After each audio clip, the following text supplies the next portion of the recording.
நாம் இப்போ எங்கே வந்திருக்கோன்னா, பேய்கள்லாம் இங்கே பாருங்கள், இந்த மரத்தில் தான் முன்னொரு காலத்தில் வந்து ஓட்டுவாங்க. இங்கே தான் வந்து ஆணி அடித்து பேய்ங்க வராத மாதிரியான ஒரு சக்தியை வந்து இங்கேருந்து தான் வந்து ஆரம்பிப்பாங்க. சரிங்களா?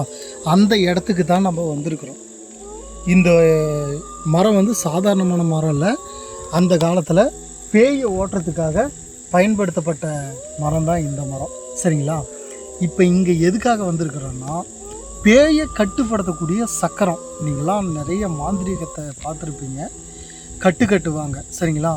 பேய் நம்ம பகுதிக்குள்ளே வரக்கூடாது அப்படின்றதுக்காக நம்ம முன்னோர்கள்லாம் பல கலைகளை கற்றுருக்குறாங்க. அந்த கலைகளில் ஒன்று தான் இந்த கட்டம் கட்டுறது.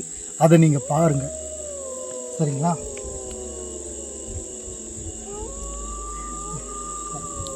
இதுதான் ஆவிகளை கட்டுப்படுத்தக்கூடிய ஒரு சக்கரம். சரிங்களா?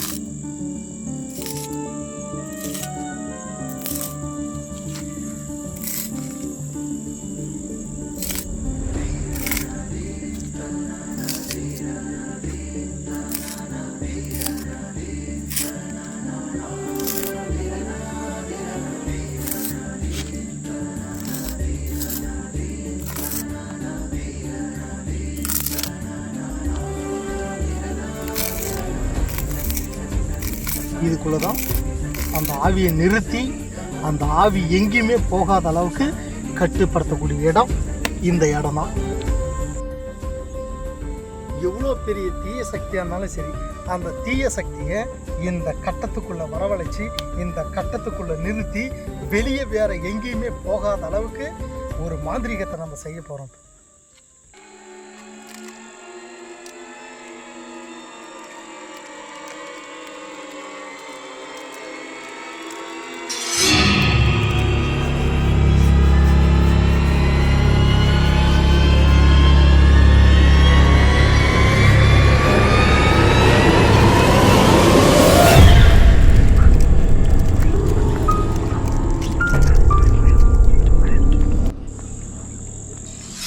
இங்கே பாருங்கள், இந்த எலும்பிச்சம்பழம் சாதாரணமான எலும்பிச்சம்பழம் கிடையாது.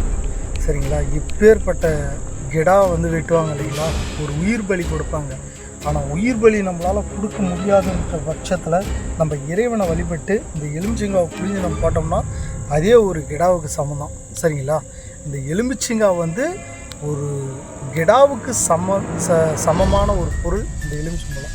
இந்த எலுமிச்சம்பழம் தான் வந்து அந்த பேயை இங்கே வரவழைச்சி தன்னுடைய மொத்த சக்தியும் அடக்கி நிற்கக்கூடிய ஆற்றல் வந்து இந்த எலுமிச்சங்காய்க்கு இருக்குது.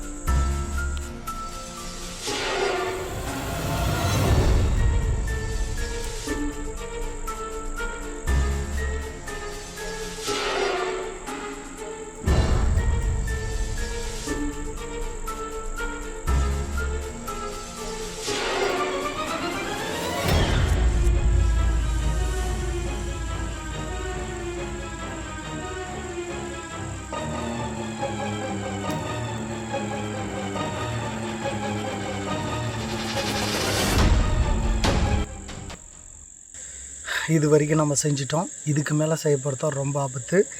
எல்லா கற்பூரத்தையும் நம்ம எரிய வச்சிட்ட பின்னாடி இங்கே ஏதாவது தீய சக்தி இருக்குதான்றதுக்கான அறிகுறி காட்டலான்னு சொல்லும் போதே ஒரு கவுளி சத்தம் கேட்குது.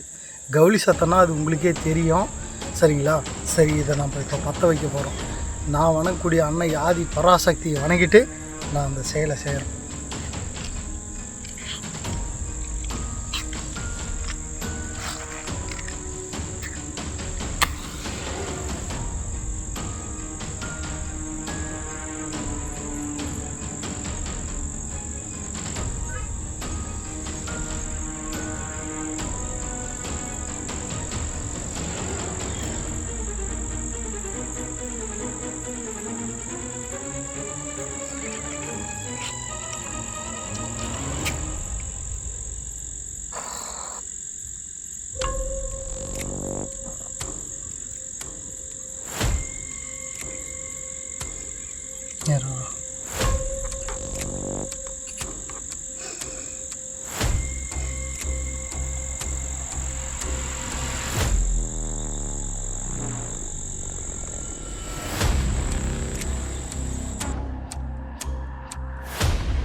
இங்கே பாருங்கள், எல்லா கற்பூரத்தையும் பற்ற வச்சிட்டோம்.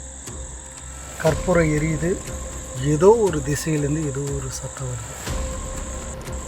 ஒவ்வொரு பழத்து மேலேயும் ஒவ்வொரு கற்பூரத்தை நம்ம வைக்கப்போம்.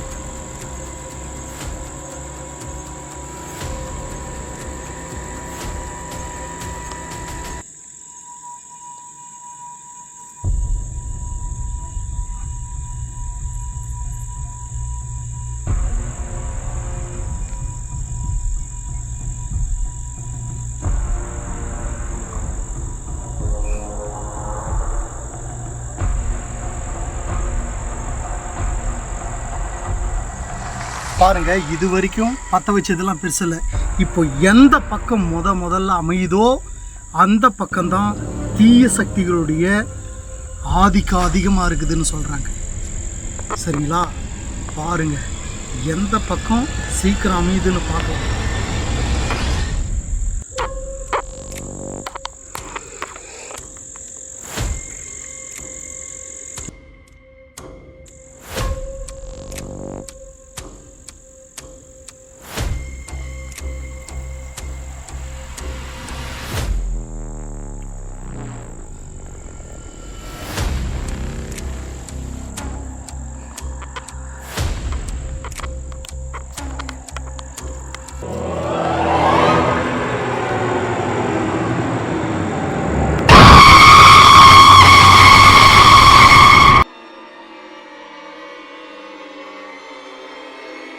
அம்ஜி ஸ்டாடி வருது.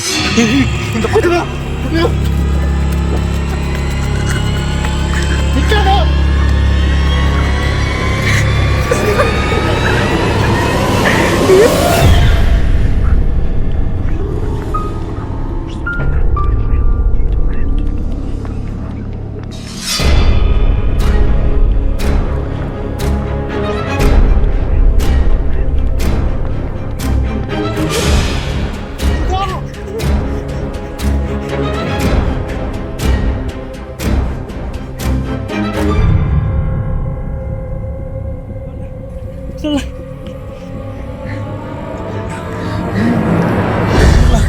அந்த பக்கம்தான் பேய் அதிகமாக இருக்குதுன்னு சொல்லுவாங்க. ஆனால் சத்தியமாக நான் நம்பவே இல்லை. கல்புரம் கரெக்டாக அந்த திசையில் தான் அதிகமாக